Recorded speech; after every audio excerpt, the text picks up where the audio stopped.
Right. Okay, so I've got my tool in the tool wash. Basically it's washing soda, a bit of draft, washing soda and a bit of bleach. It's normally pretty white. It's a bit yellowy now because there are loads of propolis in that last hive that we just looked at peak, and it melts it off the tools and keeps them nice and clean. And do you wash them tools every 10 minutes? As soon as I've finished with a colony before I go on to the next one, that gets a wash, and so with my hands. So when you come up to your colony, just have a look at it. Have a look in front, see if you've not got piles of dead bees in front, because that's not a good sign if you have. Simple. Just check, see if it's doing what you expect it to be doing. So what I'm going to do is go straight to the bottom.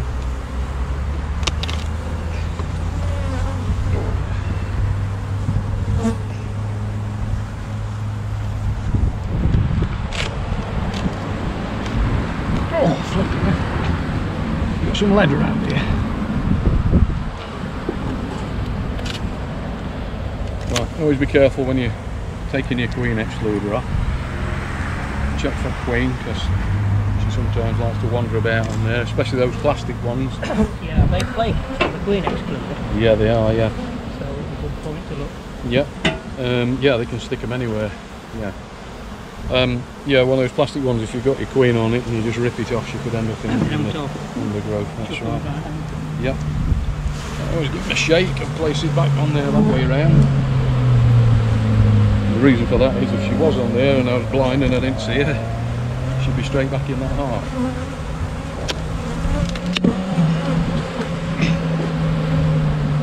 I'm going straight down to the bottom, start there and work my way up. Because if you start at the top and work down, all the bees that I've disturbed in there will more or less more likely go into the bottom, and there's a lot more bees to move out of the way. Right? I don't use a dummy board. Some people would have a dummy board there. Yeah, yeah.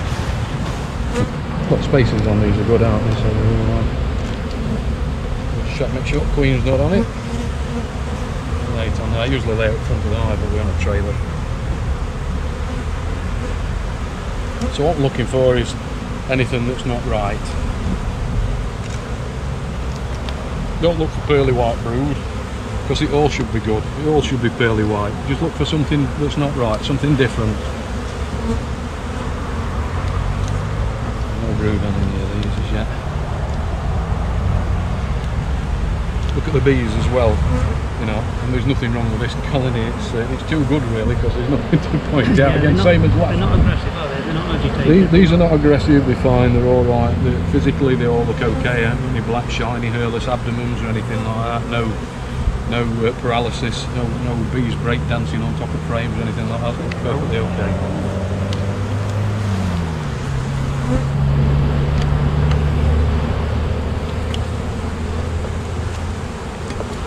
So, keeping the frames close up.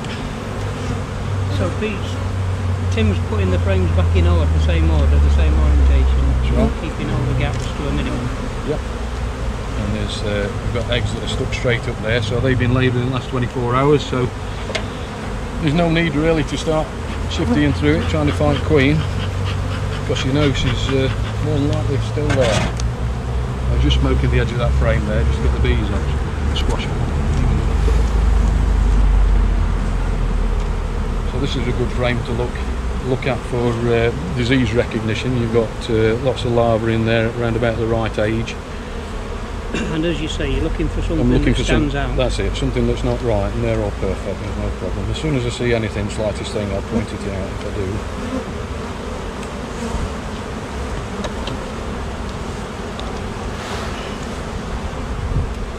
Again, there's a lot of nice brood in there. Don't be worried if you see nice larvae like that and it looks pinky or looks green, because they can have a pinkish or greenish hue to them depending on what they've been eating.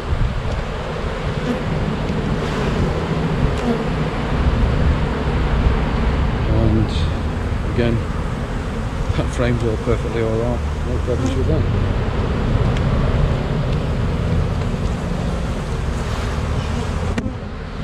fact, that's a pretty good brood pan. That. These are quite nice bees. If you see any cappings or anything like that that's sunken, there's nothing on here at all.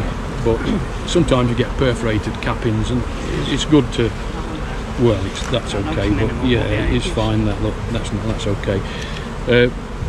Usually, if you've got sunken cappings and greasy-looking cappings, that's a sign that you could have the FB. Just pick.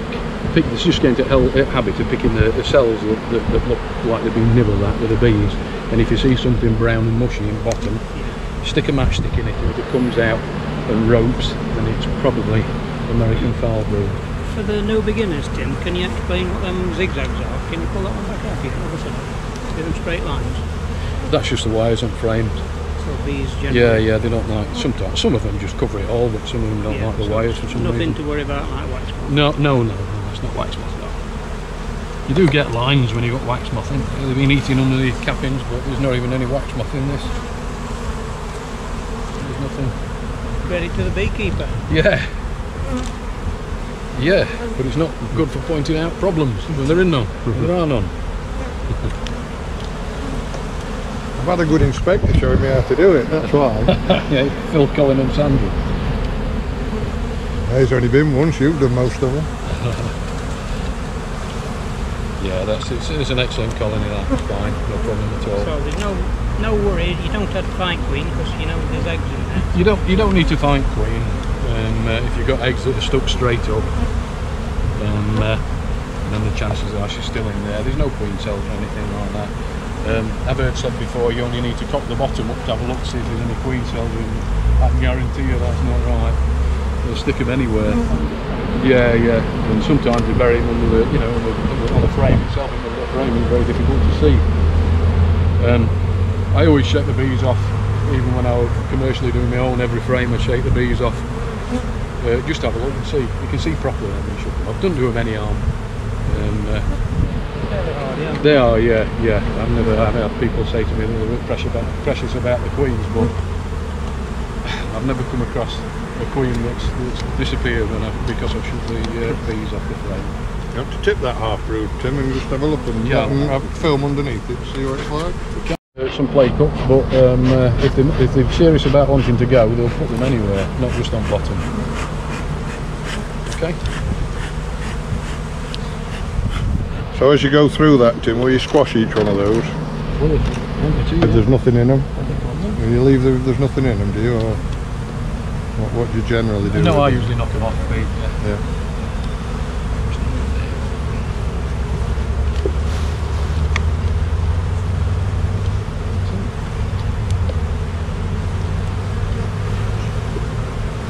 Yeah, they're just cups. Just put my tool through.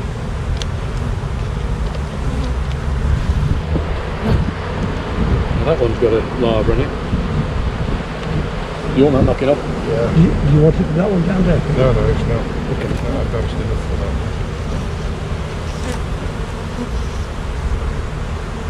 No, varroa mite running about there, look, you see it? Gone.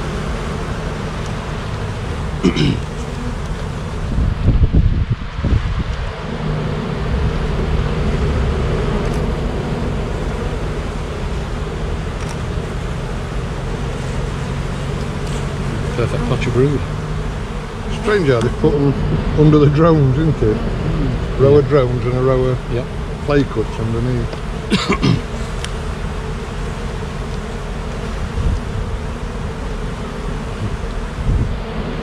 Not one dead larva. There's lots of different reasons why they die, larvae. So if you look at them in the cell and they're in an unnatural position and they've lost the segmentation, etc. Get in touch with Inspectorate Service, but there's no need to panic because I can think of several ways they can die, and it looks just more or less exactly the same for them as they die. Certainly if the bees are neglecting the larvae and they die of starvation, they'll look very much like European foul brood. The difference is when you look really close, you pull a larva out, you can usually see a bit of an empty tube. It looks like a brown line down the middle of the larva. Where it's starved, it's this empty gut. And if it had got EFB, it'd usually have a cream line or sometimes a yellow line down the gut.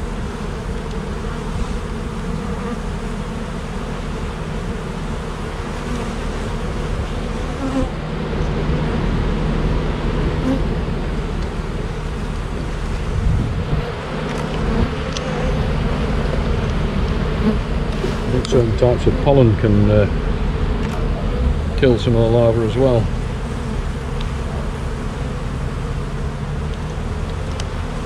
Buttercup, I think, is one.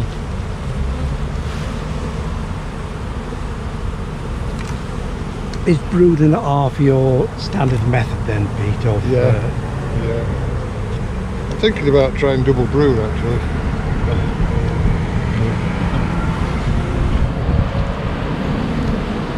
Twice as much to look through.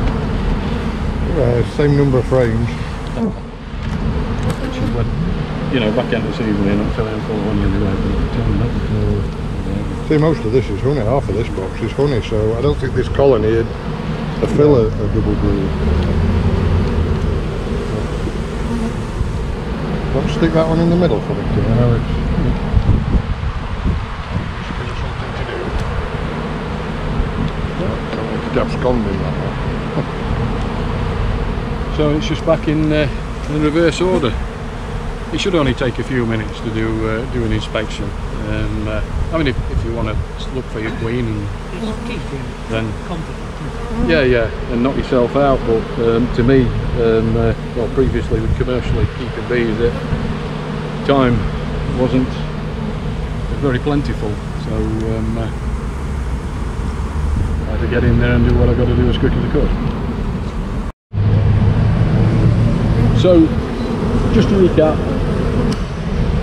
I'll split it down, go right down to the bottom box if it's a brood and a half,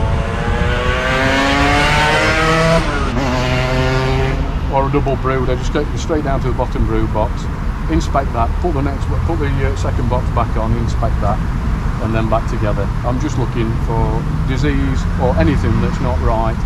I'm looking for a good brood pattern, obviously calm and collected, prolific bees.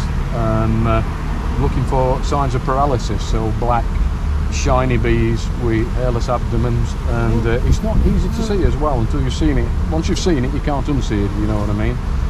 So when they got paralysis and you take the lid off, you just have a look for a second or two. Just take a second before you disturb them and look, see what they're doing. And when they've got paralysis, you'll tend to see them stood on top of the frame and wandering around aimless. You know, sometimes they'll take a few steps forward and a few steps back, and sometimes well, in past I've seen it where there's just the drones that are affected, and I could see it, but I wasn't sure. It weren't until I'd stood there and looked at it for a while I could see that every drone that were in that colony had got some kind of paralysis, and I don't remember what happened to it. Somebody else's bee, not mine.